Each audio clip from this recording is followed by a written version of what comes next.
വിശദമായ വാർത്തകളിലേക്ക്. KSEBയുടെ ഒറ്റത്തവണ തീർപ്പാക്കൽ പദ്ധതിയുടെ ഭാഗമായുള്ള കുടിശ്ശിക തീർപ്പാക്കുന്നതിനുള്ള ബില്ലിംഗ് വെബ്സൈറ്റ് തയ്യാറായി. ഉപഭോക്താക്കൾക്ക് ഇനി മുതൽ അപേക്ഷ നൽകാം. നാളെ ഇതുമായി ബന്ധപ്പെട്ട് എല്ലാ KSEB സെഷൻ ഓഫീസുകളിലെയും ജീവനക്കാർക്ക് ക്ലാസ് നൽകും.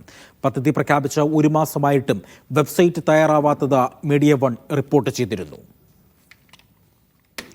RB സനൂപ് ഉണ്ട് വിവരങ്ങൾ നൽകാനായി. RB സനൂപ്, എന്താണ് ഈ വാർത്തയുടെ വിശദാംശം?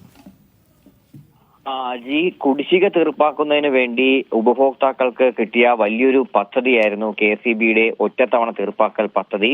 പക്ഷേ കഴിഞ്ഞ മാസം 12-നാണ് KSEB പദ്ധതി പ്രഖ്യാപിച്ചതെങ്കിലും ഇതുവരെയായിട്ടും അതിന്റെ നടപടിക്രമങ്ങൾ തുടങ്ങിയിരുന്നില്ല. ഈ 10 വർഷം വരെ കുടിശ്ശിക ഉള്ള ഉപഭോക്താക്കൾക്ക് പലിശരഹിതമായിട്ട് തുക അടയ്ക്കാൻ പറ്റുന്ന തരത്തിലുള്ള പദ്ധതിയായിരുന്നു ഈ ഒറ്റത്തവണ തീർപ്പാക്കൽ പദ്ധതി. ഒരു മാസം കഴിഞ്ഞിട്ടും വെബ്സൈറ്റ് തയ്യാറാക്കാത്തത് മീഡിയ വൺ വാർത്തയാക്കിയിരുന്നു. 3 മാസം മാത്രമാണ് ഈ പദ്ധതിയുടെ കാലയളവ്. അതുകൊണ്ട് തന്നെ എത്രയും വേഗം അപേക്ഷിച്ചാൽ മാത്രമേ അപേക്ഷകന് ഈ പദ്ധതി കൊണ്ട് ഗുണം ഉണ്ടാവുകയായിരുന്നുള്ളൂ. എന്തായാലും മീഡിയ വൺ വാർത്ത റിപ്പോർട്ട് ചെയ്തതിന് പിന്നാലെ ഇപ്പോൾ KSEB ഉണർന്ന് പ്രവർത്തിച്ചിട്ടുണ്ട്. KSEBയുടെ IT വിഭാഗമാണ് ഈ വെബ്സൈറ്റ് തയ്യാറാക്കേണ്ടത്. ഇപ്പോൾ അവർ ഈ വെബ്സൈറ്റ് തയ്യാറാക്കി.